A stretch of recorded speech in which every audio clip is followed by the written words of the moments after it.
On y va.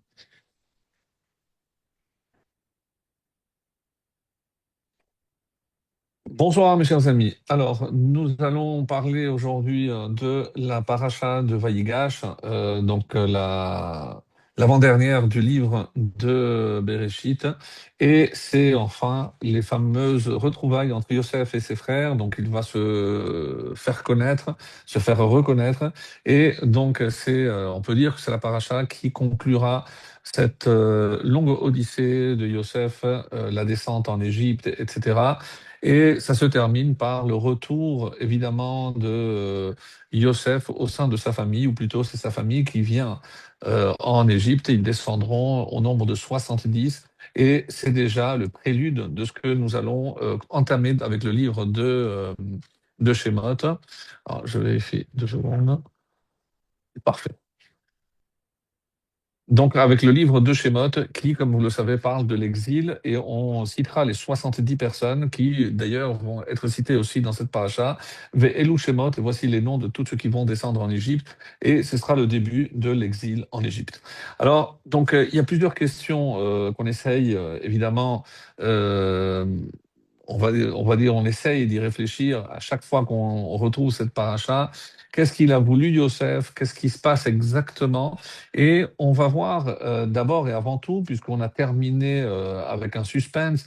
Rappelez-vous, la troupe a été trouvée dans la sacoche de Binyamin, et Vaïgash Elav Yehuda. Yehuda s'avance vers Yosef, et d'après un commentaire que j'ai découvert qui m'a beaucoup surpris, on nous dit que il est interdit de voir l'effigie d'un rachat, comme ils pensaient que c'était le second d'Égypte. Donc ils n'ont jamais levé les yeux, ils n'ont jamais vu. Donc ils parlaient sans le regarder, et ils n'ont levé les yeux, d'après ce commentateur, que lorsque il a dit à Ni Yosef, ils ont regardé pour savoir si c'était vraiment lui, et c'est la raison pour laquelle tout ce temps-là, ils n'ont pas reconnu. C'est parce que tout simplement, ils n'ont pas cherché à le voir. Donc c'est une autre réponse très originale. Pourquoi ils n'ont pas reconnu? Tout simplement parce qu'ils n'ont pas vu. On n'a pas le droit de regarder l'effigie d'un rachat. Pour eux, c'était le bras droit du pharaon. Donc ça ne pouvait être forcément qu'un rachat, donc ils ne l'ont pas regardé. Et ce qui est assez extraordinaire, c'est le plaidoyer. On a longuement commenté les années précédentes, mais là, cette année, je vous propose une autre lecture pour vous démontrer que tout ce que Yehuda, mais tout, alors là, il n'y a pas une phrase qui correspond à la vérité, et c'est vraiment très surprenant.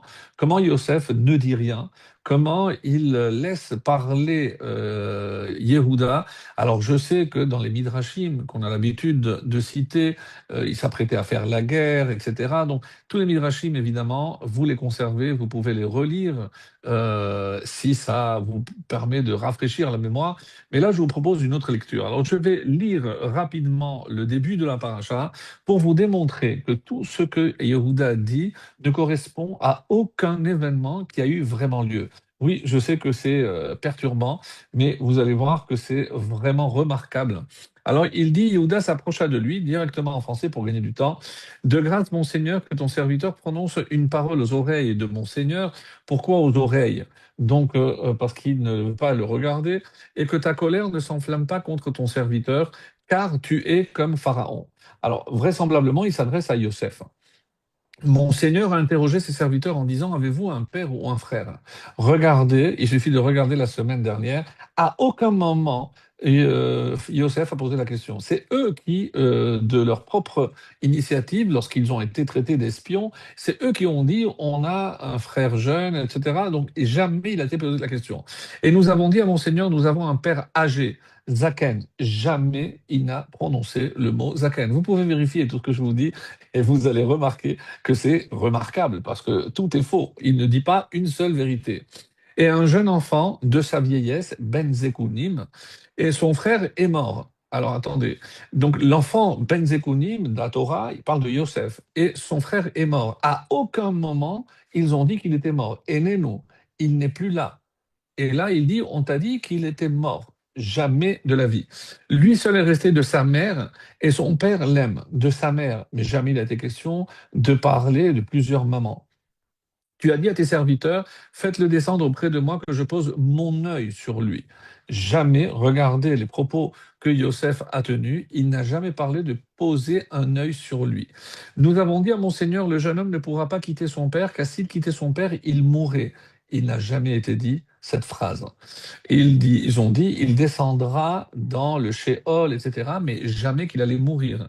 Mais tu as dit à tes serviteurs, si votre plus jeune frère ne descend pas avec vous, vous ne reverrez pas ma face.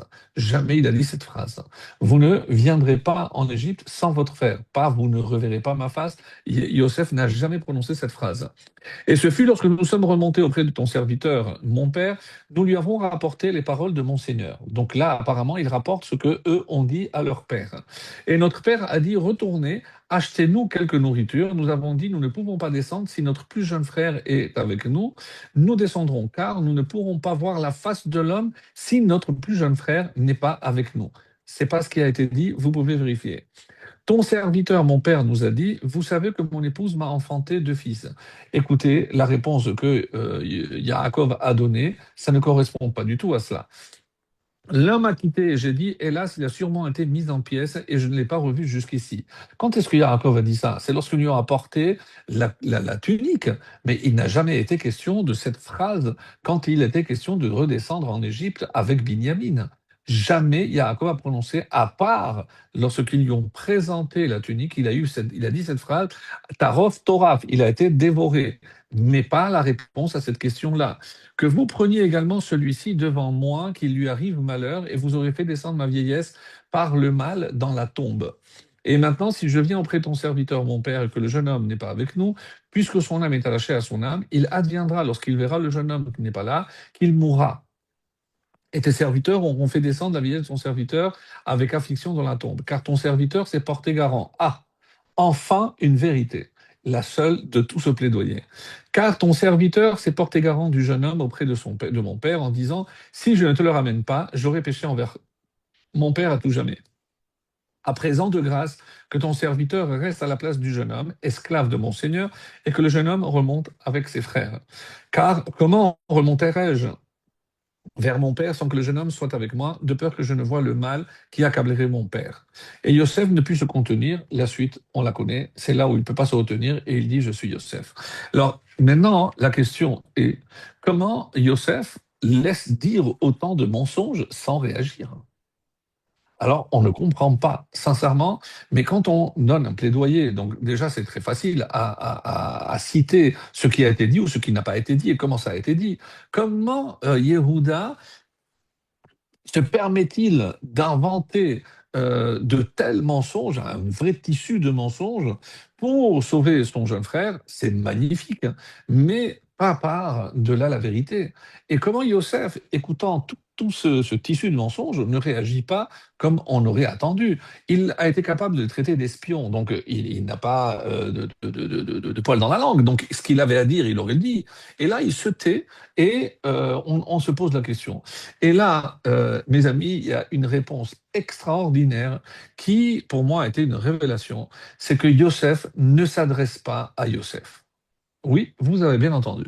Yosef, c'est dans les livres de Chassidut que j'ai vu cette explication. Yosef ne s'adresse pas à, pardon, Yehuda ne s'adresse pas à Yosef.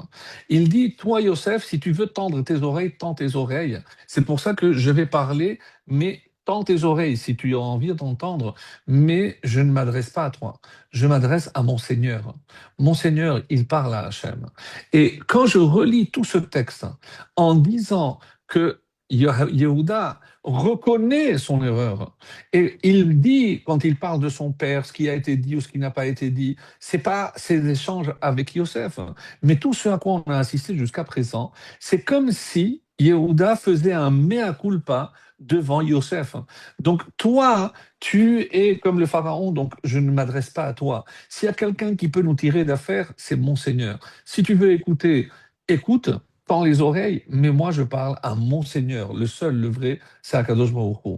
Et donc tout ce plaidoyer, c'est finalement pour reconnaître son erreur. Et pourquoi c'est Yehuda, rappelez-vous, on a vu la semaine dernière que les frères lui en ont voulu. Parce que si tu nous avais dit non, on va arrêter les dégâts jusqu'ici, on va ramener notre petit frère chez son père et on oublie tout.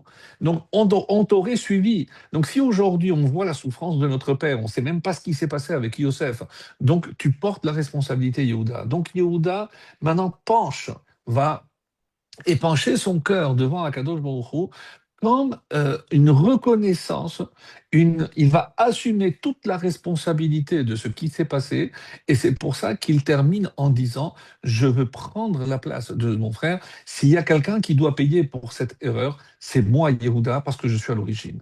Et là, quand Yosef dit, il n'a pas pu se retenir, il a dit, ça y est, pour moi, Yehuda vient de faire la teshuva que j'attendais pour me faire reconnaître et tirer un trait sur tout ce qui s'est passé. Donc, une lecture extraordinaire parce que, sincèrement, il n'y a aucune réponse logique au fait que Yehuda avance des arguments un plus fort que l'autre. Et donc, c'est un vrai, comme je l'ai dit, un vrai tissu de mensonges. Donc, comment imaginer que ça pouvait avoir un effet sur une personne aussi rigoureuse et aussi dure que Yosef, qui a donné déjà les preuves de cette non-clémence en les traitant d'espions, en les traitant de tout. Et donc, on se pose la question, et voilà la réponse que j'ai trouvée par rapport à ce début de paracha. Donc, on commence à se rapprocher de ce qui pourrait être considéré comme la Teshuvah de Yehuda. Et on n'est pas étonné, puisqu'après l'épisode avec Tamar, où il a reconnu. Donc, on sait que la grandeur de Yehuda, c'est pas de ne pas tomber ou trébucher, mais au contraire, il sait se relever. C'est ce qui fait de lui un tzaddik. Et donc, autrement dit, ici, il reconnaît son erreur, il est prêt à assumer et à prendre sur ses épaules toute la responsabilité de ce qui s'est passé avec Yosef. Et ça, évidemment, quand il s'est engagé auprès de son père, on ne peut pas imaginer une plus grande honnêteté devant Yosef, qui n'est qu'un témoin. C'est pour ça qu'il dit, je vais parler aux oreilles. Donc toi, si tu veux écouter, mais ce plaidoyer, c'est pas pour toi. Je dois reconnaître mon erreur vis-à-vis de la Kadosh Baruch Hu. Et voilà ce que maintenant moi je te propose. Comme je suis responsable de ce jeune homme, moi je prends la place et tu libères tout le monde. Alors là, Yosef craque, bien sûr, et on connaît la suite. Alors, par rapport donc à ce premier passage, j'aimerais revenir sur maintenant que tout est bien qui finit bien, et maintenant on s'apprête à renvoyer maintenant les frères. Il s'est embrassé avec Binyamin sur les coups, on a parlé les années précédentes. Je ne reviens pas sur ce qui a déjà été souvent dit et redit. Donc là, on aborde le chapitre 45, hein, et là, qu'est-ce qui marque? Ve'ata al te'atzevou. Maintenant, ne soyez pas tristes, et donc ne craignez rien. Pourquoi? Parce que vous m'avez vendu. Qu'il est Mikia chez la Khani, qu'il est Shnatay Marab. Donc ça fait là déjà 2 ans. Donc il y a eu 7 ans de famine, et il y a eu maintenant 7 ans d'abondance, et maintenant on est la deuxième année de famine. Donc ça fait 9 ans que Yosef dirige l'Égypte, et rappelez-vous que pendant ces 7 années, il a su comment mettre de côté en vue des années de disette qui arrivaient. Et donc là, on est à la deuxième année, et c'est pour ça que les frères sont venus le voir. Et qu'est-ce qu'il est en train de leur dire en gros? Eh bien, vous n'avez rien à vous reprocher parce que c'est Hachem qui m'a envoyé ici. Et pourquoi il m'a envoyé? Pour être le nourricier de toute la terre, évidemment, entre autres, vous-même, ma propre famille, mais Hachem avait un but en me faisant venir ici. Et c'est ce que il va dire, Vaishalecheni Elokim lifnechem, c'est Hachem qui m'a envoyé, c'est pas vous, vous n'avez été que les émissaires. Donc, vous n'avez pas à vous reprocher quoi que ce soit. Donc, Yosef n'attend pas des excuses de la part des frères. Est-ce il a pardonné ou il n'a pas pardonné? On va voir un petit peu, on a déjà parlé les années précédentes, mais là, j'ai apporté quelques nouveaux éléments. Donc, on n'a jamais vu qu'il a, oui, et même à la fin, lorsque on verra à la fin que Yaakov va mourir, et ils ont eu peur que Yosef ne change d'attitude maintenant que le père n'est pas là. On verra ça en son temps. Quoi qu'il en soit, ici, il est dit, Ve'ata al tiraou, mais maintenant, vous n'avez rien à craindre. Pourquoi? Anochi achalkel etrem ve'etaperem, parce que c'est moi qui vais vous nourrir, vous et vos enfants. Donc, je ne chercherai pas à me venger. Vous n'avez rien à craindre venant de ma part. De la même façon que j'ai le souci de nourrir tous ceux qui ont faim, eh ben, vous en faites partie, vous êtes ma famille, vous n'avez rien à craindre. Et c'est à ce sujet que dans le livre de Michelet des Proverbes, il est dit Al tomar achalema ra, ne dis pas je rendrai le mal, qu'Avel Hashem veyoshia lecha. Et confie-toi en Hashem et il te sauvera. Et comme le Zohar dit que ce pasouk-là de Michelet, sur qui il a été dit sur Yosef. Parce que Yosef a tzaddik, parce que c'est pas qu'il a rendu le mal pour le bien ou le mal qui lui ont été fait, donc il n'a jamais cherché à se venger. Et la Gamal Imamche, c'est au contraire. Il a transformé le mal qu'ils lui ont fait en bien et il a payé, évidemment, en nourrissant et en étant clément avec tous. Et le Zohar nous raconte une histoire très étonnante. Rabbi Abba Haya Yosef Beshar Ha'ir Lod. Donc, sur Rabbi Abba, et il y a une grande série, j'en ai sélectionné deux, je vous lis une maintenant et une plus tard. Donc, toujours Rabbi Abba qui est assis à la porte de la ville de Lod. Vera Adam Yashen al Belitat Afash Yatsa Me'ahar. Et il a vu un homme qui dormait sur un petit promontoire qui sortait d'une montagne. Il s'était reposé là-bas. Yitkarem Nachash le'achisho, vayetse Sherez ve'harag et Nachash. Donc à un moment donné, il a vu qu'un serpent s'approchait de cet homme et il y a eu un scorpion ou autre qui est venu, qui a attaqué le serpent et l'homme a été sauvé sans qu'il s'en rende même pas compte parce qu'il dormait. Keshekam Mishenato, lorsqu'il s'est réveillé, juste il a commencé à quitter et ce promontoire de la montagne s'est écroulé. Donc s'il était resté un peu plus, eh ben, il serait mort en tombant de ce promontoire. Et là, il est très étonné. Vite Moteta et la Emek est donc descendu jusqu'au fond de la vallée. Alors, lorsque Rabbi Abba a vu, est allé vers lui, il lui a dit Mama atecha shegaram lecha kadosh baruch hu shne nissim. Tu sais que tu as été maintenant, moi j'ai été le témoin de deux miracles que Dieu a fait pour toi. Et j'aimerais savoir qu'est-ce que tu as fait, qu'est-ce qui a fait que tu as mérité qu'Hachem fasse des miracles pour toi. Alors il dit écoute, moi je ne sais pas. En Adam she'asa li ra'a velo itpayasi. Mais ce que je peux te dire, c'est une chose. Il n'y a pas un seul homme qui m'ait fait du mal et que je n'ai pas pardonné. Donc, il y a souvent des hommes qui, volontairement, involontairement, peu importe, peuvent vexer, peuvent faire du mal, mais il n'y en a pas un que je n'ai pas pardonné. Mais il me l'a payé Simon, et même si je n'ai pas réussi à trouver un arrangement avec lui, à me faire lui pardonner, lo été al mitati rad shemachaltilo. Et je n'allais pas dormir tant que dans mon fort intérieur, je lui avais complètement pardonné. Je n'ai pas eu, peut-être parce que je s'est déplacé, je n'ai pas eu la possibilité de le voir directement pour lui dire, écoute, je suis prêt à te pardonner tout ce que tu m'as fait, mais je n'allais jamais dormir sans avoir pardonné à quiconque m'avait fait du mal, m'avait vexé ou autre. Velood est là, chez Ishtadalti la asot imotovot. Et chaque fois que j'ai pu, eh ben, non seulement je ne lui en voulais pas, mais j'ai cherché, comme je savais que je pouvais encore avoir un ressentiment envers lui, à son égard, et donc j'ai toujours cherché à faire du bien, à lui apporter des beignets pour sa Hanouka, peu importe. Bacha Rabbi Ava. Rabbi Ava, lorsqu'il a écouté la réponse de cet homme, il a pleuré. Gedolima asecha mi Yosef Hatzadik. Sache que tes actes sont supérieurs à ceux de Yosef Hatzadik.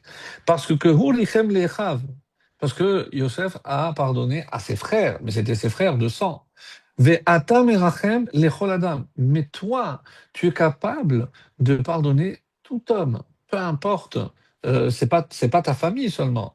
Veraouyata sheyase lecha nes al nes. Et sache que par ce comportement, tu as mérité que Hachem fasse pour toi non seulement les nissim, les miracles que moi j'ai vus, mais tu mérites tous les miracles, pardon, qu'Hachem peut faire pour toi. Donc, d'après Rabbi Abba, d'après dans ce Zohar, on nous dit qui peut faire que Hachem peut faire une entorse à la nature. On va appeler ça un miracle, donc déroger à quelque chose qui relève du naturel pour un homme qui lui aussi va déroger à sa nature. Sa nature, c'est évidemment d'être un petit peu alticum vers altitor. On va chercher à se venger, on va garder un ressentiment, même si on ne cherche pas à se venger, mais il y aura toujours dans notre fort intérieur.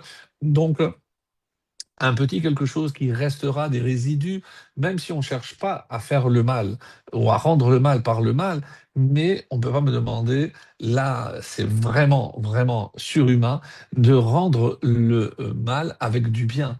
Que moi, je puisse faire du bien à celui qui m'a fait du mal, c'est un niveau extraordinaire, et comme ça va contre la nature de l'homme, alors l'explication que donne la Chassidoute, c'est justement, toi, tu vas contre ta nature, Hachem, eh ben, il va aussi, en quelque sorte, tordre la nature en ta faveur.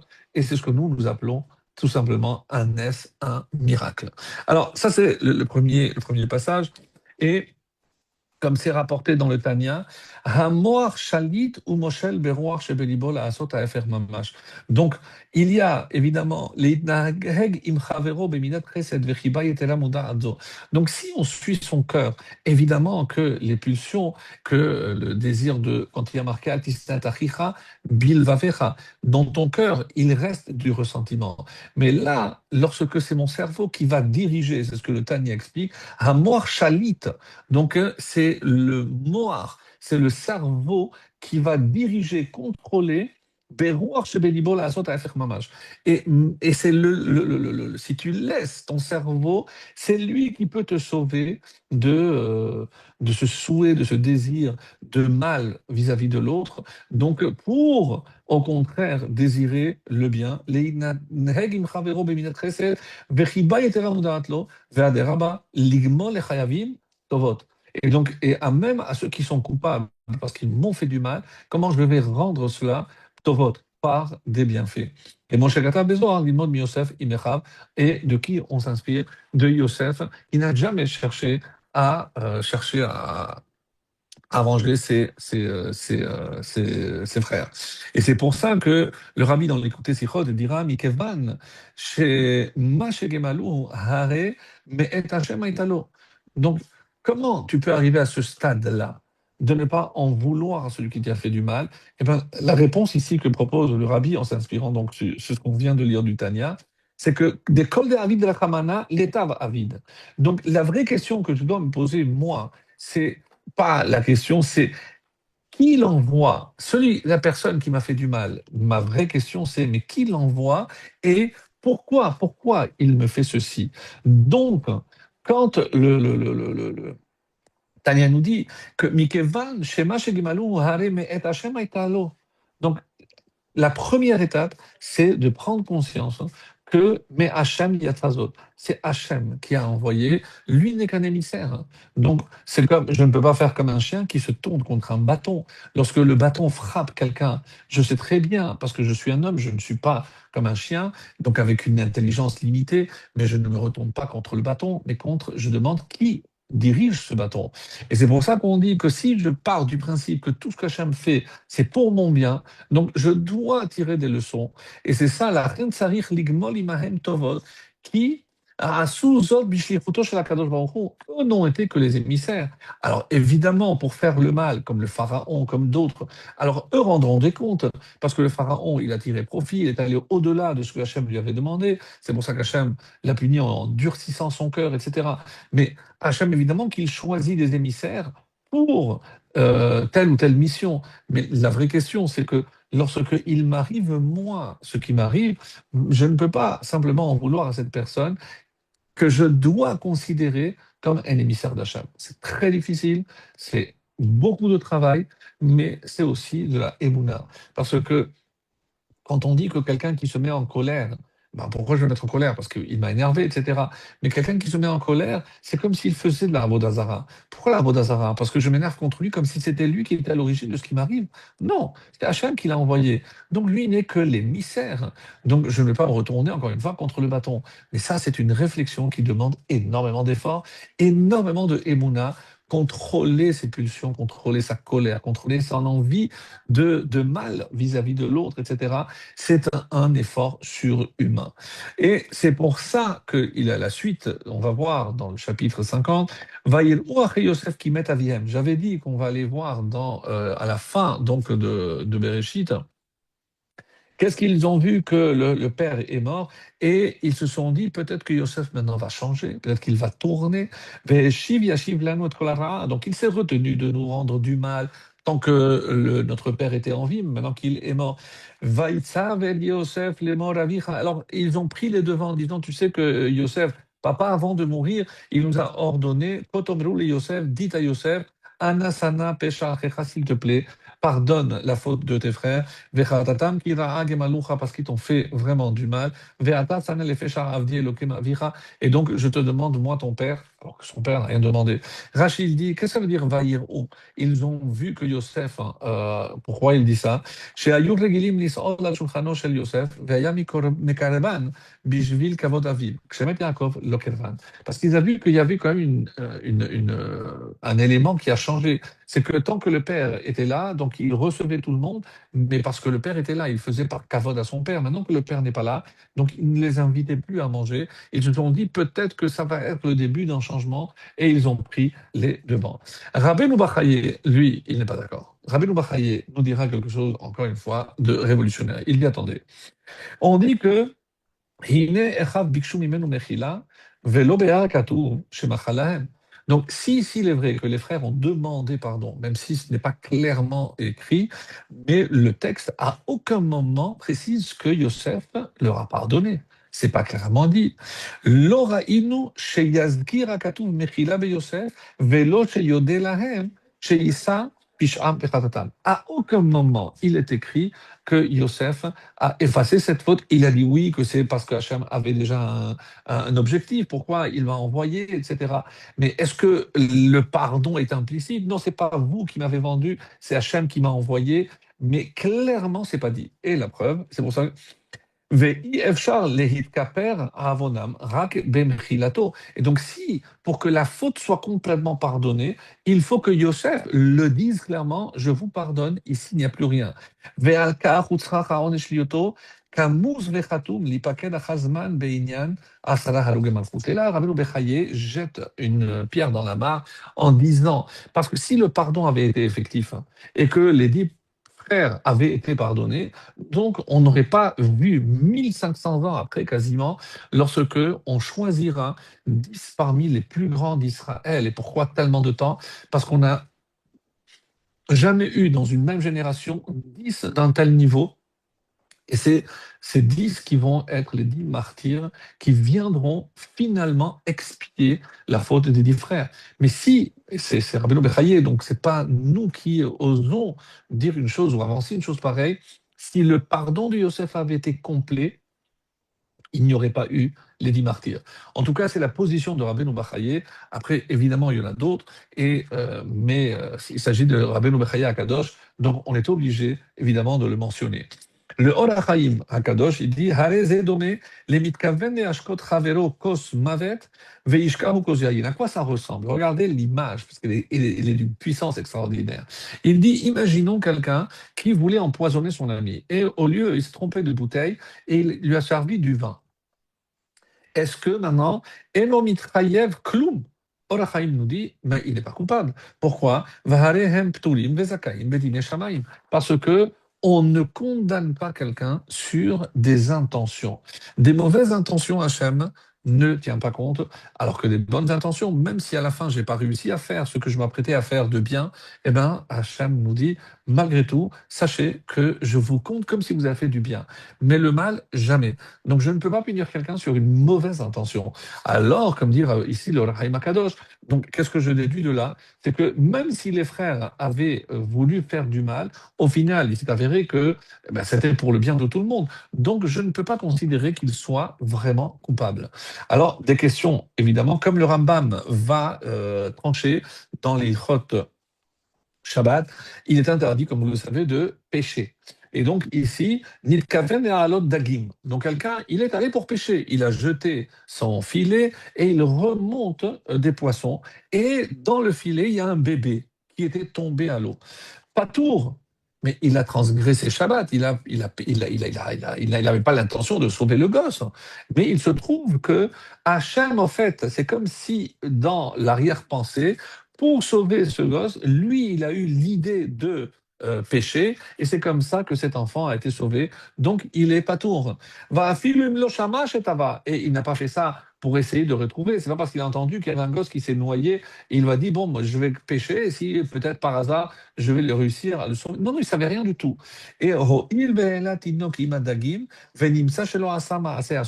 donc, comme le but finalement de cette action a été positif, puisqu'il a sauvé un gosse, donc il n'est pas tour. Donc, de là, on voit, et c'est un peu contre Rabbeinu Bachaye, que même si les intentions des frères étaient mauvaises, ils voulaient le tuer, ils voulaient le vendre, peu importe, mais le résultat étant positif, donc ils auraient dû être pturim. Donc c'est pour ça qu'ils ne demandent pas, ils connaissent la halakha, ils ne demandent pas pardon parce qu'il n'y a rien à demander pardon. Donc ça c'est l'autre réponse. Donc ils n'ont rien à se reprocher, voyant que le résultat de leur action est positif. Donc ils ont compris que Hachem les a utilisés pour cette finalité. Donc ici, tout est bien pour qui finit bien. Alors, un commentaire sur la Shulchan Aruch qui s'appelle Cheshek Shlomo, pardon, Ma she'evi re'aya, mehade purash, donc par rapport à celui qui a été péché, ve'elat tinok ve'dagim, de kaimale ke Rabba de patour, donc c'est d'après un avis, celui de Rabba qui dit qu'il est patour, mishum de azlinan batar ma'asav, ve'lo batar kavanato. Et pourquoi on l'a expliqué? Parce qu'on va d'après l'intention et pardon, on va d'après l'action et pas l'intention. L'intention était mauvaise, il voulait transgresser le Shabbat. L'action, finalement, il a sauvé un enfant.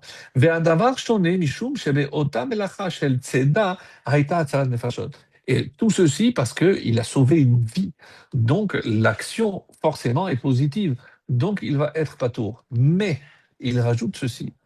אם היה יודע, ידוע שהעלה הדגים בתחילה, ואחר כך נפל שם תינוק, גם לרבה חייב שהרי גם המחשבה וגם המעשה היו איסור. Maintenant, la première fois, il a pêché, il a fait venir des poissons. Après, il a entendu qu'il y avait un enfant qui est tombé. Alors, j'ai dit, bon, peut-être. Donc là, comme il a déjà montré, il a déjà transgressé une première fois, donc c'est sûr qu'il n'est pas patour, même d'après Rabat, où on ne condamne pas d'après l'intention. Mais ici, on aurait pu dire l'intention, c'était de faire ça pour l'enfant. Oui, mais il a déjà prouvé, quand il a fait monter des poissons, que son intention était mauvaise. Donc ici, si on juge d'après cela, donc on est on n'est pas en train d'essayer de juger les frères du Yosef, qu'à Dieu nous plaise, mais essayer de comprendre un petit peu plus donc cet événement, parce que on ne parlera que la Mechirat Yosef est à l'origine de la Sinat Rinab, la destruction du deuxième temple. Donc oui, ça a laissé, donc évidemment qu'il y a eu des séquelles. Alors, dans le Tanya, il dit comme ça, Amrou Zarazal, Kolakoes, j'ai dit tout à l'heure que Kolakoes, c'est comme ça rapporté, c'est comme s'il faisait Avodazara. Et pourquoi? D'après ceux qui comprennent les secrets de la Torah, donc il y a quelque chose de beaucoup plus profond que ce que nous, on peut imaginer, parce que quelqu'un qui se met en colère, c'est quelqu'un qui chasse la emuna. Il a un choser emuna. C'est dans le Yigrot HaKodesh. Parce que s'il était convaincu, mais ceci, ça vient d'Hachem. Donc, donc il n'y a pas lieu de se mettre en colère, parce qu'on contre qui je mets en colère? Pas contre l'événement, contre la personne qui m'a fait ce qu'il m'a fait, c'est Pras Shalom contre Hachem lui-même. C'est vrai que l'homme, il a sa bechira, il a le libre arbitre. C'est lui qui décide de faire le mal, c'est lui qui décide de le maudire ou de le vexer, peu importe. Il est mitrailleur ben Adam. Et évidemment, lui, il est coupable de ce qu'il a fait. Ça, il rendra des comptes pour cela.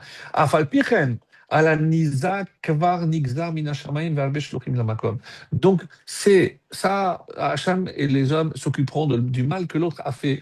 Mais moi, je dois me remettre entre les mains d'Hachem.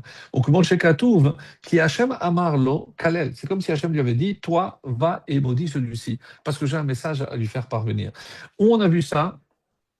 Lorsque Shimei Ben Gera, donc comme vous le savez, il a fait du mal à David Hameler. Et c'est pour ça que lorsque David, avant de mourir, va dire à Shlomo, il n'a jamais cherché à se venger de Shimei, parce qu'on allait dire comment un roi, comment David Hameler, il se venge parce que l'autre lui a fait du mal. Donc il lui a jamais rien fait. Mais quand il a donné des instructions à Shlomo Hameler, qu'est-ce qu'il lui a dit? Veine imecha Shimei Ben Gera. Tu sais que je te laisse Shimei Ben Gera, Ben Haimini, Mibachurim, Vehu kilelani kilat imretse. Et lui, il m'a maudit à plusieurs fois. Moi, je n'ai jamais levé la main contre lui. Ve'eshba lo b'Hashem, lemor im amitecha becherev. Donc, j'ai promis de ne jamais porter une épée. Il méritait, j'étais un roi, c'est crime de lèse-majesté, tout ce que vous voulez. Je n'ai jamais porté un coup sur lui. Ve'ata, mais toi, maintenant, al tenakehu ki ish chachamata. Maintenant, c'est à toi de chercher la solution. On connaît la solution. Shlomo Ameler va interdire à Shimi Ben Gera de quitter sa maison. Il était donc prisonnier, comme on appelle. Il doit rester prisonnier à résidence. Donc, il est la formule m'échappe, mais donc il lui est interdit de quitter sa maison. On peut imaginer que chez Mimegara avait une maison avec la piscine, avec tout ce qu'il faut. Évidemment, dès qu'il a senti qu'il ne pouvait pas le faire, eh bien, la première chose qu'il a fait, dès qu'il est sorti, il a donné la raison à Shlomo Ameler, et c'est là où il a été sanctionné comme son père lui avait demandé. Alors, le Ramban, dans Vaïkra, Lotisnat achi Rabbil Vavecha, tout ça, ce qu'on est en train de te dire, de ne pas garder de la haine dans ton cœur. Be'asoto lecha shelo kirtzonecha, ela tochichenu, madua kacha asita, il m'a dit. Mais au lieu de lui en vouloir, va lui poser la question, pourquoi tu agis comme ça? Je voudrais comprendre. Est-ce que moi, je t'ai fait quelque chose? Pourquoi tu m'as fait ce que tu m'as fait? Ki be'ochichacha oto itnatzel lecha, o yashuv litvade al chet'o v'tikaperlo. Et qu'est-ce que tu veux gagner avec cette attitude-là? Je dis, ben, peut-être que tu ne voulais vraiment pas dire ce que tu as dit sur moi, donc j'aimerais bien comprendre. Et peut-être quand il va voir cette attitude, eh ben, ça va l'inciter à lui faire marche arrière, te demander pardon. Et ben voilà comment on peut obtenir aussi que l'autre fasse teshuva.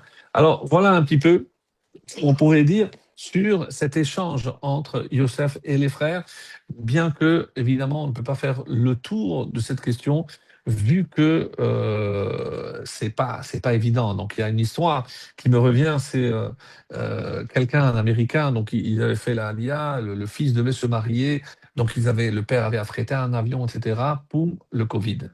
Impossible, les personnes ne peuvent pas voyager, que ceux qui sont présents, terribles, donc comme certains s'en souviennent, donc un mariage à peine à 30 ou 40 personnes, et on a fait la choupa, et là, la police débarque. On n'a pas terminé les Shevar Brachot, etc., c'était catastrophique, et évidemment que c'est sûr que quelqu'un avait dénoncé. Donc, la police est restée pendant presque une heure et demie, jusqu'à ce que tout le monde soit éparpillé. Ils ont dû attendre pour pouvoir faire enfin les Sheva Brachot. Donc, ce qui aurait dû être un mariage de rêve est devenu un mariage de cauchemar. Donc, un an après, Baruch Hashem, la femme était enceinte. Et avant Kippour, son père l'appelle et lui dit, écoute, il y a un jeune qui m'a appelé pour demander pardon. C'est lui qui a appelé la police. Et le fils a dit, papa, il n'est pas question que je lui pardonne. Donc nous, on en souffre jusqu'à aujourd'hui. Ma femme ne s'est jamais remise, je m'excuse, mais ce qu'il a fait est innommable, je ne peux pas lui pardonner. Et donc arrive après, on est la veille de Soukhot, et il se dit, est-ce que je n'ai pas été trop dur? Voilà, qui pourrait passer, Hachem nous a pardonné. Il rappelle son père, je dis, papa, tu sais quoi, voilà, je ne vais pas être dans la vraie joie à Soukhot si je ne lui pardonne pas. Tu peux le rappeler, tu lui dis que voilà, je ne lui en veux plus, je suis prêt à lui pardonner. Et donc, juste la veille de Soukhot, il est sur son toit en train de préparer, il entend du bruit, autre. Alors, quelqu'un vient lui dire, écoute, il y a un accident de voiture, ta femme a été amenée à l'hôpital, il voit rouge, sa femme enceinte, etc. Il arrive à l'hôpital, il voit sa femme assise sans aucun problème, et le médecin lui dit, vous êtes trop marié, oui, oui, voilà, vous pouvez remercier Hachem. c'est un est que l'airbag ne soit pas ouvert, sinon ça lui aurait écrasé, elle aurait perdu le bébé. Et il a levé les yeux au ciel et dit Hachem, merci.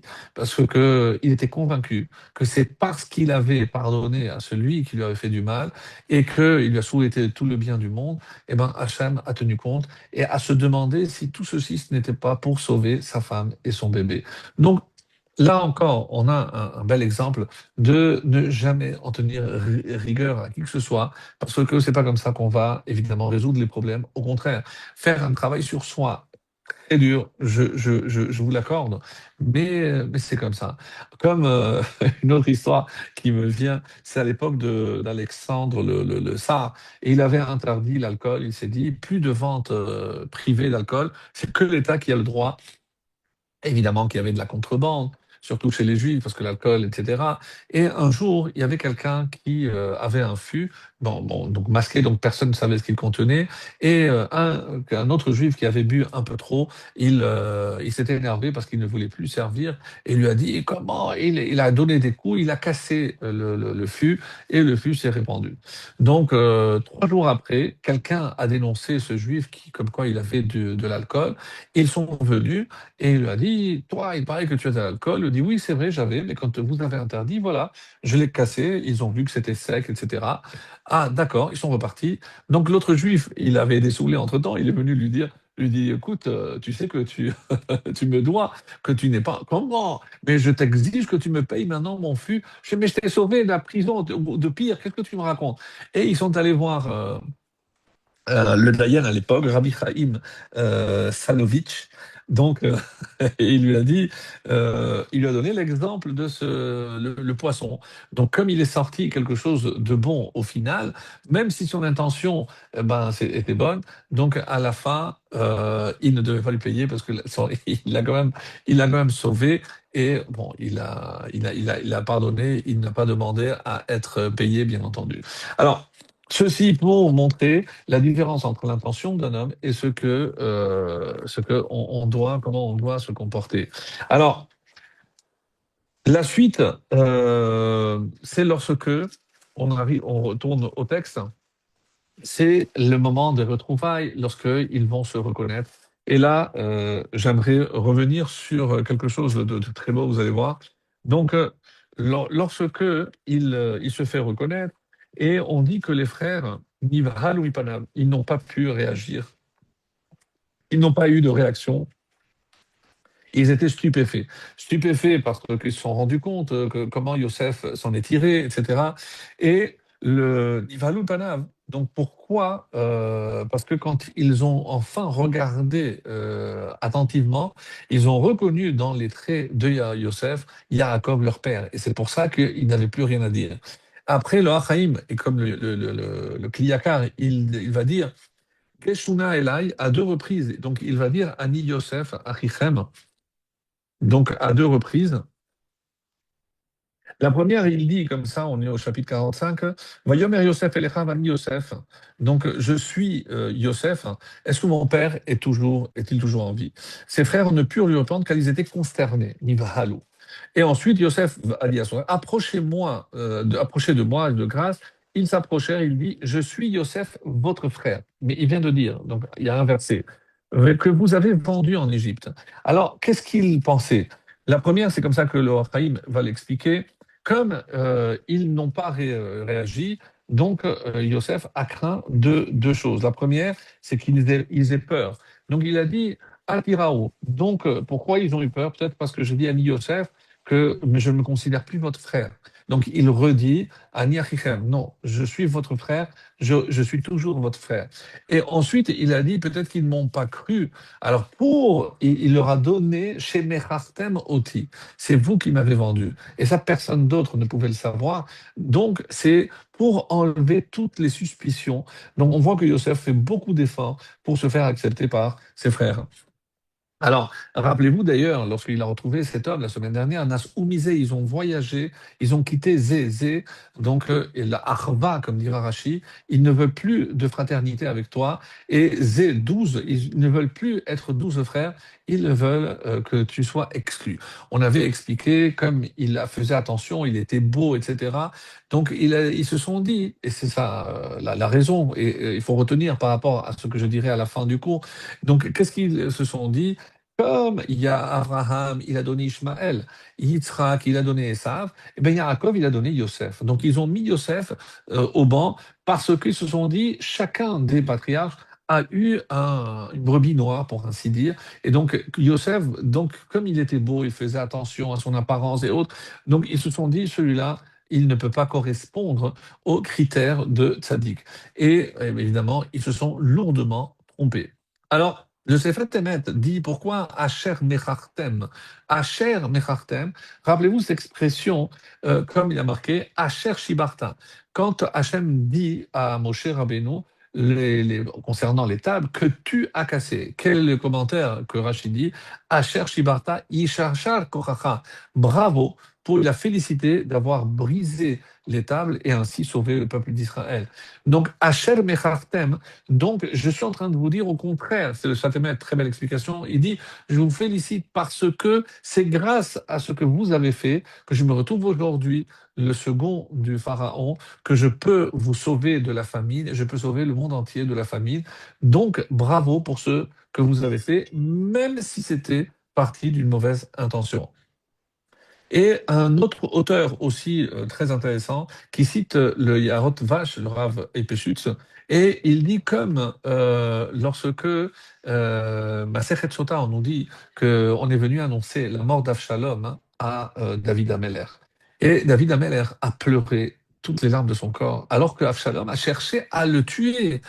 Il s'est révolté contre son père, il l'a chassé, il a dû fuir, il a, lisez le texte, il a pris ses femmes pour montrer que c'était lui le roi, des choses horribles. Et quand il a pris la mort de son fils Absalom par les cheveux, rappelez-vous, eh ben, il a pleuré. Et on dit que quand il a fait son respect, il a dit 8 fois le mot béni. Donc, béni en hébreu, mon fils. Donc, une fois, on comprend, mais 7 fois supplémentaire. Alors, les Chachamim, dans la Gemara, disent pourquoi et ce Rav, le Rav Atia, il dit, mais c'est pas un caniche. Pourquoi béni? Alors la réponse de la Gemara est étonnante. On dit pour le faire sortir des 7 niveaux du Gehinam, de l'enfer, et pour la huitième, pour le faire rentrer dans le Gan Eden. Donc avec tout le mal qu'il lui a fait, il dit béni, mais c'est incroyable. Et l'explication de ce Rav extraordinaire nous dit la chose suivante. C'est vrai que béni, c'est pas mon fils. Qu'est-ce que ça veut dire? Elle dit qu'un fils ne peut pas naturellement se comporter comme cela. Des frères ne peuvent pas vendre leurs propres frères, leur sang de leur même sang. Donc on voit bien ici qu'il y a quelque chose de surnaturel. C'est forcément que Hachem a voulu que ça se passe. Il n'en voulait pas à son fils, David Ameller. Et il a pleuré 7 fois, il a tout fait pour qu'il puisse accéder au Gan Eden et béni. Un fils ne peut pas faire ça, Hachem. Donc, c'est pour mettre en avant les mérites de Avshalom et surtout pour dire devant Hachem, je ne lui en veux pas, au contraire, je sais que c'était toi qui m'as mis à l'épreuve, que tu as utilisé mon fils et je n'en veux pas du tout à Avshalom. Et c'est pour ça qu'il a utilisé béni. Comme on le sait, les horaires, comme ça il dira, les horaires alav zechuyot, parce qu'il veut mettre en avant les mérites parce qu'un fils ne se comporte pas naturellement de cette façon-là. Et c'est pour ça, d'où il apprend, ben, comme Yosef, c'est pas normal, et c'est pour ça que Yosef, il s'est inspiré, si Yosef n'en a pas voulu à ses frères après tout ce qu'ils lui ont fait subir, alors moi, j'ai compris que si ça vient d'Hachem, je ne peux pas en vouloir à mon propre fils. Alors, Le Zohar, j'avais dit qu'il y avait une autre histoire parallèle à celle que j'ai lue tout à l'heure. Et de quoi il est question? C'est dans un autre contexte. On dit que c'est quelqu'un, toujours à Biaba, qui était à la porte et il voyait un petit peu ce qui se passait. Il a vu qu'un homme s'est endormi sous un arbre et que là, il y a un serpent qui s'apprêtait, pratiquement la même chose, et une branche est tombée, il y a un vent qui a soufflé, la branche crac, est tombée sur la tête du serpent et l'a écrasé. Il dit, waouh! Et après, le temps qu'il se réveille, une fois qu'il est sorti, on dit que la terre a tremblé, il y a un trou qui s'est ouvert à l'endroit où il était, l'arbre sur lequel il s'était penché a été avalé, et s'il était resté sur place, il aurait été avalé. Donc il va vers lui, il lui dit, tu sais que tu as quelque chose de particulier, et il lui a donné la même réponse. Je n'ai jamais voulu à quelqu'un qui m'a fait du mal, et je ne suis jamais allé dormir sans avoir pardonné à celui qui m'a fait du mal. Donc mes amis, c'est le Zohar qui dit. Donc le Zohar, ça parle des secrets, mais c'est un secret qui est à la portée de tout le monde. Ben, si on veut voir des miracles, on sort du huitième jour de Hanouka, Zot Hanouka, le miracle. Et pourquoi ce huitième jour aurait été particulier? Ben, sachez que si on avait inauguré le Mishkan, le tabernacle, le 25 Kislev, lorsqu'on avait terminé, mais vous vous rappelez qu'une fois que le Mishkan avait terminé, il y a eu les 7 jours de Milouim, les 7 jours de préparation, donc où Moshe montait et démontait. Donc si je calcule qu'il y a eu 7 jours à partir du 25 Kislev, donc quand est-ce qu'il aurait eu lieu la vraie inauguration du Mishkan? C'est le huitième jour de Hanouka. C'est pour ça que, et dans la Chassidoute, dans le Zohar, hein, le huitième jour revêt une importance cruciale parce qu'on peut assister à des grands miracles. Mais là, le Zohar nous dit comment voir des miracles, mes amis, eh ben, en se retenant, en n'en voulant à personne et se remettre entièrement entre les mains d'Hachem, ne pas se mettre en colère. Des choses, certes, difficiles, mais elles sont là, elles sont dites, et cela est prouvé si le Zohar nous en parle. Alors, là maintenant, je voudrais arriver à ce passage magnifique où on va analyser un passage avec un... Bon, ça va nous prendre un petit peu de temps, mais je vous assure, c'est quelque chose de formidable. Alors, donc, regardez ce qui est dit dans la suite de ce chapitre. Lorsqu'il leur a dit qu'il les a renvoyés, Vaïchalach, il les a renvoyés et en leur disant, donc le verset, c'est le verset 24, donc du chapitre 25, donc c'était un peu plus loin. Voilà. Qu'est-ce qu'il dit le verset? Je vous lis directement en français. Et il leur a dit, il envoya ses frères et ils partirent. OK. Pourquoi il a dû les envoyer? On va en parler. Et il leur dit, Al tirgezu badarer. Nous, on va traduire parce qu'on a toujours traduit comme ça. Ne vous agitez pas en chemin. Sincèrement, qu'est-ce que ça veut dire ne vous agitez pas? Ils ne parlent pas à des gamins, ils ne vont pas faire les fous en chemin. Et une autre question qui est posée ici, magnifique, on dit, il a envoyé ses frères et ils partirent. Donc, ils sont partis. Et ben, il leur dit, alors on peut dire que c'est en partant qu'il leur a dit. Chez qui on a vu ça? Chez Rachel, on dit, elle a donné naissance et parce qu'elle était morte. Et après, il est dit, elle a nommé son fils. Mais attendez, vous avez dit qu'elle était morte. Non, elle était mourante, on peut expliquer. Elle a eu le temps d'être rassurée que c'était un garçon. Elle a nommé, elle a donné un nom. Yaakov arrive, change ce nom, mais si elle est morte, elle ne peut pas parler. Bon, alors on peut dire que elle était mourante, était en train d'agoniser. Ici, ben, ils sont partis et en partant, il leur a dit ça. Ça, on aurait pu très bien dire ce que je viens de dire. Mais il y a une autre explication, très belle. On dit non, il ne s'adresse pas à ses frères. Les frères sont partis. Et là, il élève une prière, il élève une demande, une quête à Hachem. Hachem n'envoie pas des malachim al tirgezu, que les malachim n'aillent pas les provoquer sur le chemin. Donc, il prie pour les frères pour que Hachem n'envoie pas des malachim, des anges, qui pourraient les faire dévier ou qu'il leur arrive un malheur. Et donc là, on voit encore, s'il en fallait une autre preuve que Yosef n'en veut pas du tout à ses frères, il prie pour eux pour qu'il ne leur arrive rien, parce qu'il sait que dès qu'ils sont en chemin, c'est généralement ça s'est toujours soldé par des choses relativement graves. Et donc, Vaishalach, qu'est-ce que ça veut dire? On apprend qu'on ne peut pas quitter la maison sans qu'on reçoive l'ordre de notre hôte. Et c'est comme ils étaient chez Yosef. C'est Yosef qui les a envoyés. Voilà, vous pouvez partir avec ma bénédiction. C'est Rabbeinu, on va dire, Sforno qui dit, donc, comme Moshe, quand il va quitter Yitro, il fait la même chose, ou Eliezer, donc, quand il quitte Avram Avinu, il y a toujours un envoi par déontologie, par respect, je ne peux pas quitter là où je suis sans en informer notre hôte. Le seul qui a fait cela, on le sait, c'est Yaakov vis-à-vis de Lavan, et on lui a tenu rigueur d'ailleurs pour cela. Donc, donc on dit comme ça, et d'où on s'inspire, c'est dans le traité de Moed Katan. C'est un texte, bon, je vais le lire parce qu'on avait parlé de ça quand on avait parlé des malédictions, et on avait apporté ce texte-là. Je vous rappelle de quoi il s'agit. Rabbi Shimon Bar Yochai, il y a deux élèves qui sont venus pour étudier Masechet Nedarim. On considère que c'est un des traités les plus complexes Nedarim. Donc deux élèves qui sont venus pour étudier ce traité de Gemara avec Rabbi Shimon Bar Yochai, le maître parmi les maîtres.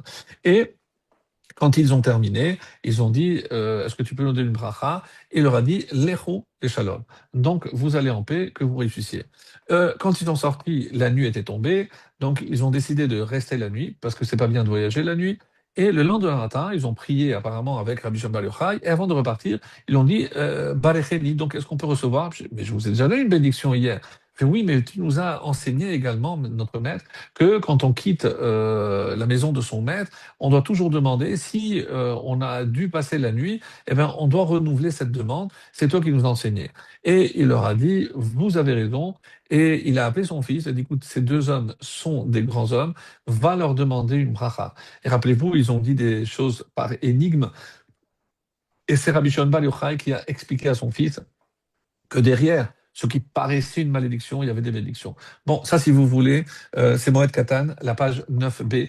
Donc, allez voir pour la suite. Ce qui nous intéresse, c'est que on voit bien qu'on ne peut pas quitter sans en informer, et c'est ce qui s'est passé ici.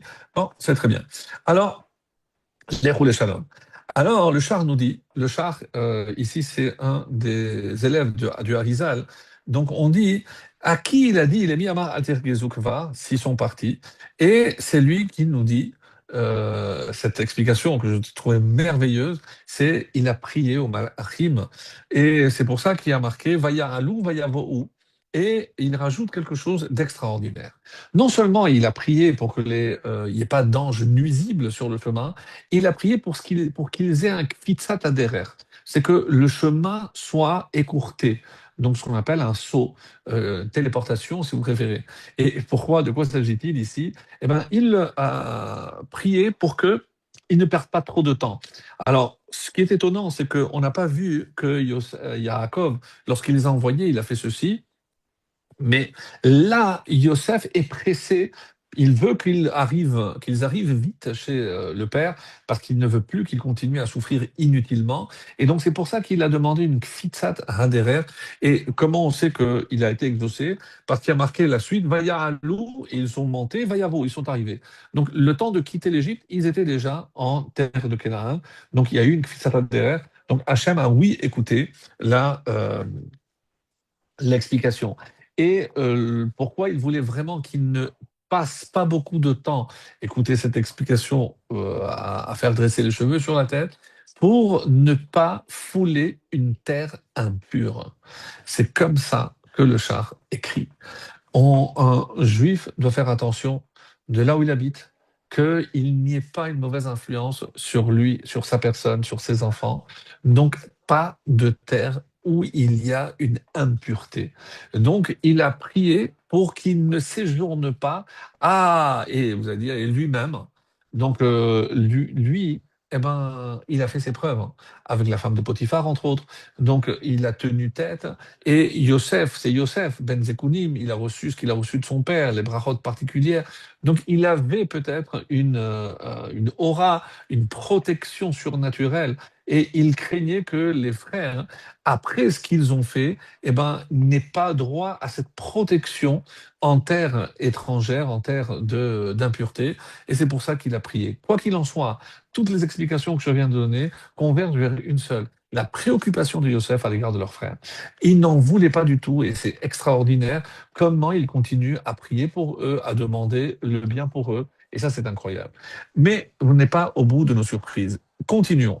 Qu'est-ce que on va dire Altirgezu Badarer? Ne vous agitez pas. Première explication du Rashbam. Et Rashbam, il dit, qu'est-ce que c'est Altirgezu? Altiraou miklum. Ne craignez rien. N'ayez pas peur. Altefakadou, parce que maintenant, je vous ai envoyé avec chacun un âne rempli, et on n'oublie pas qu'on est en temps de famine, que les bandits guettent les routes. Vous avez ma bénédiction, que vous serez protégés et donc, Al-Pirezu, vous n'avez rien à craindre sur la route. Personne ne vous attaquera. Est-ce qu'il a donné une escorte ou peu importe, mais vous n'avez rien à craindre. Donc, ça, c'est une explication, encore une fois, chat, d'après le sens simple, obvi, mais c'est magnifique puisqu'on a dit, ça rentre très bien. Le Balatourim va dans un autre sens, il dit pas du tout. Al-Targizu Anashim Acherim. Donc, pour le Baratourim, il suspecte un petit peu encore les frères. De quoi? Mais maintenant, le boss de tout ce pays, c'est notre frère. Donc, pourquoi on va prendre des tours, des déviations? Donc, on peut traverser ce qu'on veut, puisque nous, on est les frères. Donc, Al-Targhiz ou Bader, non. Ne provoquez pas. Ici, c'est dans le sens de provocation. Donc, c'est une mise en garde. Donc, peu importe, il y a tellement d'explications, mais c'est tellement beau parce que, et on n'a pas encore fini avec un mot altirgezu. Donc on ne sait pas qu'est-ce que ça veut dire, puisque dans toute la Torah, il apparaît 4 fois ce terme. Donc vraiment des choses extraordinaires qu'on peut en tirer, non seulement pour la compréhension du texte, mais pour nous-mêmes, comme je vais vous le montrer. Et Rashi ici donnera 4 explications. 4 explications qui sont tirées de Masechet Ta'anit à la page 10. Donc, c'est de là que c'est inspiré. Donc, qu'est-ce qu'il dit? Je vous fais le résumé. Ne vous agitez pas en chemin. Rashi propose donc d'abord 3 interprétations, mais qui sont 4. Ne vous engagez pas dans un débat halachique. Ne commencez pas à débattre de la halakha, de peur que la route ne s'agite contre vous, ce qui signifie, au sens figuré, ne vous laissez pas absorber et vous allez vous perdre, parce que vous n'allez pas faire attention au chemin. Deuxième explication, ne soyez pas impatient en chemin. Il dit, ne faites pas de grands pas. Autrement dit, ne marchez pas à grande enjambée. Et troisième explication, ne faites une halte avant la nuit. Si, dès que le soleil se couche, ne voyagez pas sans soleil. S'il se couche, vous reposez et vous attendez qu'il fasse jour pour prendre la route. 3 explications. Bon, on ne comprend pas qu'est-ce que ça vient faire avec agitation. Ça, vous allez être un peu patient et on va le voir. Et il rajoute, Rashi, une 4e explication, au sens simple, Yosef craignait que ses frères ne se querellent et ne se reprochent mutuellement d'avoir vendu Yosef. Pourquoi? Atir Gezou, parce que ne remontez pas maintenant qui est coupable, à cause de qui, parce que tu n'as pas fait, parce que tu as dit, que tu nous avais dit, arrêtez. Il les a donc mis en garde contre toute dispute dans le voyage. Et d'où ça vient ça? Je vous ai dit donc de Masechet Ta'anit, page 10. Et la Gemara dit et explique Altir Gezou Badarer, c'est Rabbi El-Hazar qui explique qu'est-ce qu'il leur a dit. N'engagez pas de débat en matière de halakha. Là, c'est très étonnant. Pourquoi la Gemara dit? Parce que Rabbi Ilaï, le fils de Berachia, a pourtant dit 2 érudits en Torah qui sont en chemin et entre lesquels il n'y a aucun propos de Torah, ils méritent d'être brûlés. Waouh! Alors, parce qu'il est dit, il apporte l'explication entre Eliyahu et Elisha, je passe. Et quelle est la réponse? Lokashia. Non. Ha le migras, veha, comme il me dit, veha le yune. Non. Qu'est-ce qu'il a voulu Rabbi Ilaï? C'est réviser des choses qui ne demandent pas une concentration, et donc je ne vais pas me détourner de mon chemin, je ne vais pas me perdre. Mais qu'est-ce qui est interdit? Et c'est ce qu'il leur a dit, les yune. L'interprétation, c'est analyser le texte, commencer à aller en profondeur dans un texte. Là, on peut s'oublier, et c'est ça ce qu'il a interdit. Donc, il y a après les autres raisons sont aussi apportées dans la Gemara, mais ça, je vous laisse aller voir parce que je préfère avancer. Donc, ça, c'est les 4 explications de Rashi.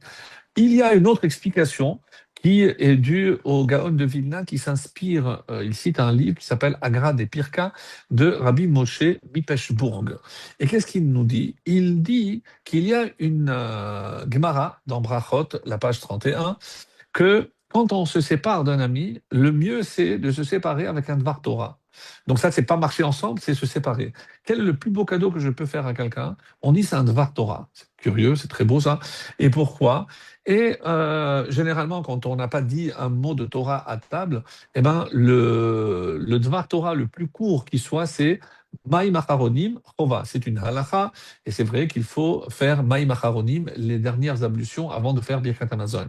Donc, je peux dire, ben, il n'y a qu'à dire, je peux me séparer de mon ami en disant Maï Macharonim Chova. Non.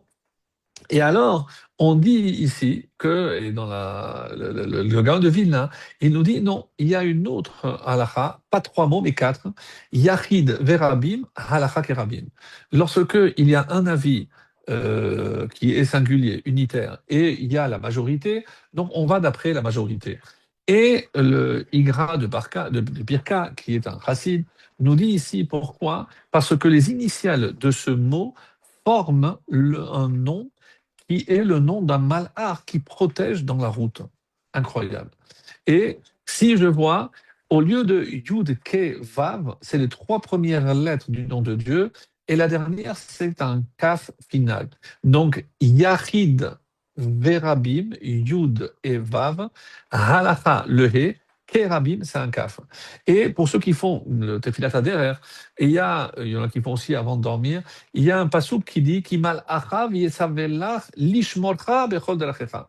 Donc, parce que Hachem t'enverra des malachim pour te protéger dans le chemin. C'est le Harizal qui dit si je prends les dernières lettres de ces 4 mots, qui malachav yud vav yetzavé he lach c'est kaf. Donc, c'est les mêmes lettres qui commençaient Yachid verabim halacha kerabim.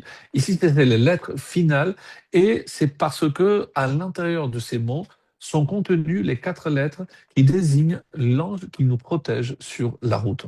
Vous avez appris quelque chose, mes amis, ce soir, c'est que lorsque je veux souhaiter que quelqu'un soit protégé en route, je lui dis Yachid une halacha. Lorsque il y a un avis seul et il y a la majorité, on suit la majorité en hébreu, Yachid verabim halacha kerabim. Ou alors, comme le Rizal nous dit, parce qu'Hachem t'enverra des malachim pour te protéger sur toutes tes routes. Alors, il y en a qui disent qu'ici, c'est aussi une allusion que ne commencez pas à faire cette halakha. Pourquoi? Parce que Yachid, qui était tout seul? C'est Yosef. Rabim, c'est les frères. Donc si je dis que la halakha, elle est comme les Rabim, pourquoi je ne vous ai pas dit cette halakha? Parce que vous allez dire, ah, ben alors, c'est nous qui avions raison, donc on a bien fait, et vous allez commencer à débattre encore de cette halakha. Est-ce qu'on a bien fait de le vendre? Est-ce qu'on aurait dû le tuer? Si il a rapporté les propos, il nous a accusés, etc. Il y a plein de choses qu'on aurait pu reprocher à Yosef. Donc, ne reprenez pas ce thème-là, c'est ce que Yosef a voulu le faire comprendre. Et c'est pour ça que quand on parle de livret Torah dans une route, on sait que c'est la meilleure protection pour qui que ce soit. Mais si c'est ça la halakha, qu'il faut se séparer avec une halakha, pourquoi? Donc, on a dit qu'il ne faut pas voyager le jour, la nuit, pardon, que les 4 explications de Rashi, qu'il ne faut pas étudier ou parler de choses profondes en Torah, et qu'il ne faut pas faire de grandes enjambées. Mais si c'est une halakha qui est connue, pourquoi c'est pas Yaakov qui leur a enseigné ça quand il les a envoyés? C'est halachot, il devait les connaître. Pourquoi c'est Yosef qui leur dit et pas Yaakov? Ça, c'est la question qui est posée par rapport. Donc, 4 fois, j'ai dit qu'il y a ce terme-là, et ça va nous permettre de comprendre pourquoi. Alors, la première, c'est Altir Gezou, ici. La deuxième, dans le Shirat Hayam, Shameo Amim Yirgazoun. Donc, les peuples ont entendu Yirgazoun, et ils se sont agités. Ils ont agité, on dit, de peur, parce qu'ils ont vu que ce que Hachem a fait, le miracle de traverser de la mer Rouge. Ils ont eu peur, ça c'est l'explication. Les autres se trouvent dans le livre de Devarim, mais j'ai les textes, mais je sais pas la référence. Veragzu, vechalu mipanecha. Donc ils vont trembler, ils vont disparaître devant toi, tes ennemis. Venatan lecha sham lev rogez. Et donc kitavo, donc là c'est dans les malédictions, et Hachem te mettra un cœur agité, et donc tu ne trouveras pas la paix. Voilà. Donc la première fois, comme toujours, on a toujours enseigné cela, c'est que la première fois qu'apparaît un terme, c'est là la racine de tout ce qui va apparaître. Comme on sait, par exemple, celui qui rêve de la lettre tête, tête, c'est forcément quelque chose de bien. Donc la première fois que la lettre tête apparaît, c'est l'étova, c'est forcément pour le bien. Donc c'est un bon signe. Alors, bon, on va et la première fois qu'on a parlé de Roguez dans la Torah, c'est ce que je viens de dire, mais dans Rashi, il y a déjà dans la paracha de Vayeshev, on dit que Yaakov a voulu trouver le calme, la sérénité, Vayavo Roguez. Et là est survenue l'agitation de Yosef. Chaque fois qu'il est question de Yosef, on parle ici de Roguez, l'agitation. C'est curieux. Pourquoi et en quoi c'est lié? Alors que chaque fois que quelqu'un cherche à s'installer définitivement, on dit que le Mécatreg, le Satan, vient pour accuser. Est-ce qu'il mérite cette tranquillité? Un sadique, il a déjà la tranquillité dans le monde à venir. Tu ne peux pas imaginer que ici aussi, donc ici, il faut qu'il subisse, il faut bûcher et trébucher. Voilà l'expression. Alors, rappelez-vous cette expression qu'on avait utilisée euh, dans la paracha de Vayeshev. On avait dit sur Iyov, hein, Lo shalavti velo shakati velo narti vayavo rogez. Vous vous rappelez certainement cette citation et il faut la retenir parce qu'elle est tellement riche. Donc on dit que ça parle des 4 exils, ça parle aussi de tous les malheurs de Yaakov. La première, je ne suis ni tranquille, c'est Esav. Le je ne suis ni calme, c'est Lavan. Je ne me repose pas, c'est Dina. Et l'agitation vient, c'est Yosef. Donc les 4 malheurs de Yaakov. On dit aussi, comme je vais vous le montrer, que c'est aussi les décrets en Égypte. Vous allez comprendre le passage de cette paracha, de la fin de Bereshit à Shemot. Donc, qu'est-ce que cela veut dire? Vous avez remarqué qu'il y a marqué Loshalafti, je n'ai trouvé ni. 3 choses, c'est en négation. Et est survenue l'agitation de Yosef. Une positive et 3 négatives. Retenez cette question, on va trouver une réponse à cela aussi. Alors, comme si Yosef est à part. Les 3 sont rassemblés sur quelque chose de négatif. Je n'ai trouvé ni ceci ni ceci. Et Yosef, c'est quelque chose de positif. Pourquoi? Alors, on a dit que c'est les 4 décrets de Pharaon qui sont, rappelez-vous, Vaimareru. Au début, donc, ils ont rendu amer. Et il y a toujours, à la fin de cette période, un Goël, un sauveur, qui viendra pour mettre un terme à cela. Quand est née Myriam, parce que c'est de Mar, donc Myriam est venue après le premier décret. Ensuite, deuxième décret, c'est lorsque il a demandé aux sages-femmes à la naissance de tuer les garçons. Et là est né Aharon, qui est de Héraïon, de grossesse. Ensuite, le troisième, c'est de tuer tous les garçons, de ne pas attendre de jeter au Nil tous les garçons. Donc, il ne pouvait plus faire confiance aux sages-femmes puisqu'elles ne l'avaient pas écouté. Et donc, qui est né là? C'est Moshe. Moshe est né de ce troisième décret. Et le quatrième, donc, c'est va y avoir Amalek. À la sortie d'Égypte, Amalek survient. Et qui est le sauveur ici? C'est Yahushua, celui qui va être à la tête de cette bataille contre Amalek. Alors, on avait expliqué, pour ceux qui s'en souviennent, qu'il y avait 4 types de malheurs qu'un homme peut connaître. D'abord, c'est sur son corps, les maladies et autres, gouffo. La deuxième, c'est sur son argent. Et on voit que Yaakov donc, a tout subi. Ensuite, c'est sur le kavod, l'humiliation. Donc, par exemple, avec Dina, comme une fille d'un prince comme Yaakov.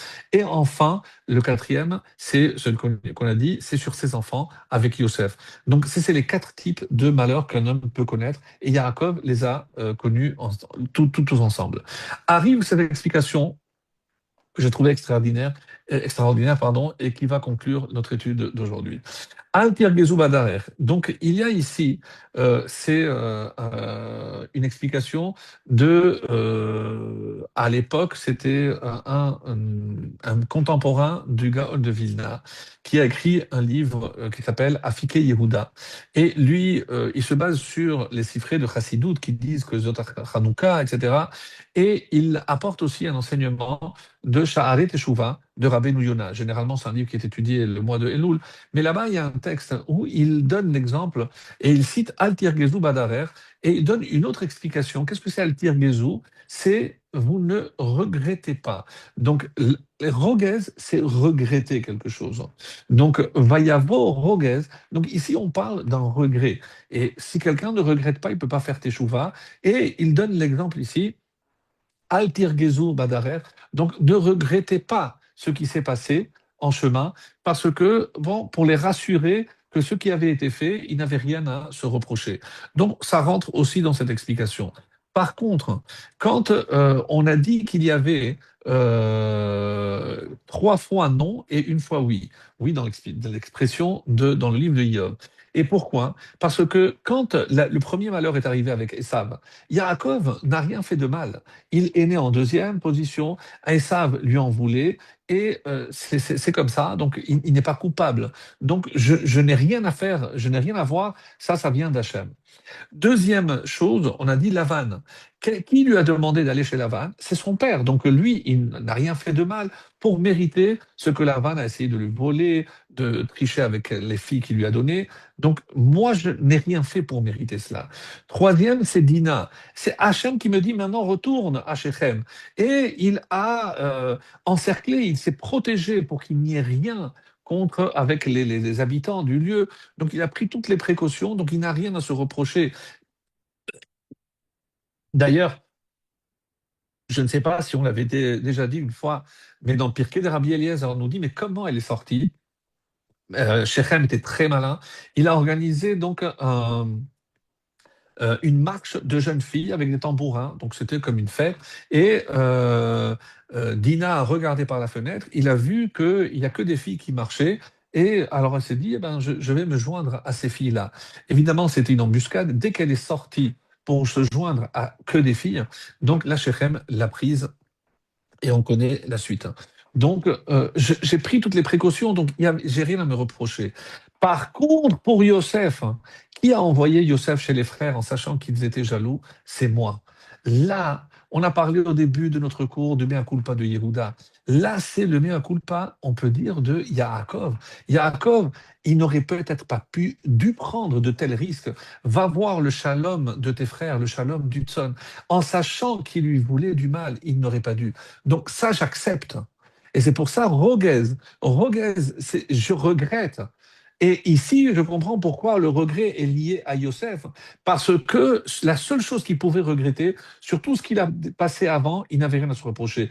Mais sur Yosef, oui. Donc là, on comprend qu'il y avait quelque chose qu'il ne pouvait éviter. Alors, par rapport au décret d'Égypte également. Donc, les décrets sont arrivés parce qu'il y avait Brit Ben Abetarim, Hachem avait déjà annoncé à Abraham, ça devait se passer comme ça. Mais quand Amalek attaque, c'est parce qu'ils se sont dit, est-ce que Hachem est avec nous? On dit qu'ils ont baissé les bras, qu'ils ont abandonné la Torah, et là, ça ne va pas, mes amis. Donc, Amalek n'attaque que de notre fait à nous. Et c'est nous qui devons retenir cette leçon-là. Parce que, quelqu'un a expliqué, Shaméo Amim Yirgazoun, quand Hachem, et qu'est-ce qu'ils ont entendu? Nous, on a expliqué, c'est après le Pshad, ils ont entendu la traverser la mer Rouge. Mais il y a une autre explication aussi très belle. Donc, ils ont entendu un bruit, on est à Matan Torah. Et là, qu'est-ce qu'ils ont dit? Mais c'est quoi ce bruit? C'est parce qu'Hachem, ils ont demandé à Bilam, qui savait tout. Donc Hachem est en train de donner la Torah au peuple juif. Aïe, aïe, aïe, Gilgazoun. Ils ont regretté. Quand Hachem nous a proposé la Torah, on a regretté. Mais après, ils se sont dit, oui, mais quand ils ont vu, toutes les nations ont vu les souffrances du peuple juif. Chaque fois qu'ils ont abandonné la Torah, ils ont dit, oulala, là là, on ne regrette pas, parce que c'était pour subir tout ce qu'ils sont en train de subir, le peuple juif, chaque fois qu'ils ont abandonné la Torah. Alors on ne regrette pas de ne pas avoir reçu la Torah, parce qu'on n'aurait pas supporté de telles sanctions. Donc, ça, c'est par rapport à cette explication. Et je termine avec cet exemple. Donc, en disant que la dernière explication, c'est avec ça que je termine. Qu'est-ce que Yosef a dit à ses frères? Yosef est en train de dire à ses frères, il donne une leçon de moussard, d'éthique. Et en reprenant les réponses de Rachi, alors qu'est-ce qu'il dit? Vous savez pourquoi Yaakov n'a rien dit? Parce que c'est Yosef qui parle ici et il leur donne un enseignement extraordinaire. Écoutez, d'après pourquoi on ne doit pas, vous avez débattu quand il s'agissait de ma punition. Et c'est vrai que vous étiez en majorité, vous pouviez dicter, mais vous avez pris cette décision en chemin. Ne prenez pas de décision aussi grave lorsqu'il s'agit de condamner quelqu'un à mort en chemin. Et vous êtes empressé, vous avez fait de grands pas. Pourquoi? Parce que Bor, c'est 208 et Yitzhak, c'est 208. Et comment vous prétendez qu'il y a un puits sans eau? Mais Yitzhak, il connaît toute la Torah. Si vous aviez un doute, alors si vous étiez à proximité, vous avez honte de parler à Yaakov parce que vous pensez que je suis le préféré, j'accepte. Mais allez demander à Yitzhak. Yitzhak, c'est lui, quand Rivka a eu un problème, est allé voir Shem et Ever. Donc vous aviez un doute, il s'agit de condamner quelqu'un à mort. Mais vous avez pris une décision sur la route, vous avez délibéré, alors qu'il s'agit, vous avez fait de grands pas, vous vous êtes empressé.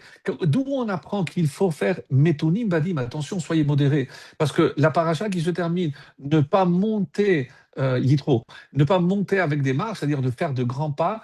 Et après, Elo Mishpatim, quand je dois juger quelqu'un, je ne dois pas faire de grands pas. Je dois être modéré. Je ne dois pas me hâter vers la conclusion. Et enfin, qu'est-ce qu'il dit? Pas la nuit. Parce que la nuit, je ne vois pas clair.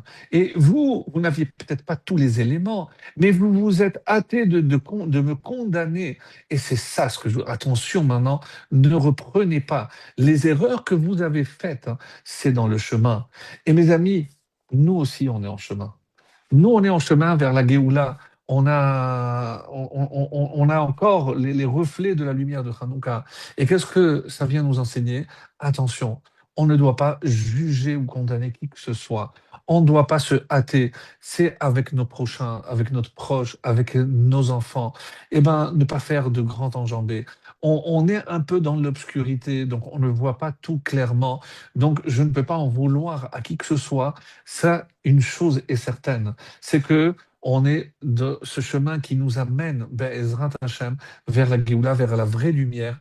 Et là, lorsque le Sanhedrin sera là, on pourra, en attendant, retenons-nous de condamner qui que ce soit, d'en vouloir à qui que ce soit, et que Be'ezrat Hashem, par ce mérite et les lumières de Hanouka qui viennent de s'éteindre, Hashem nous envoie la vraie lumière très bientôt. Amen.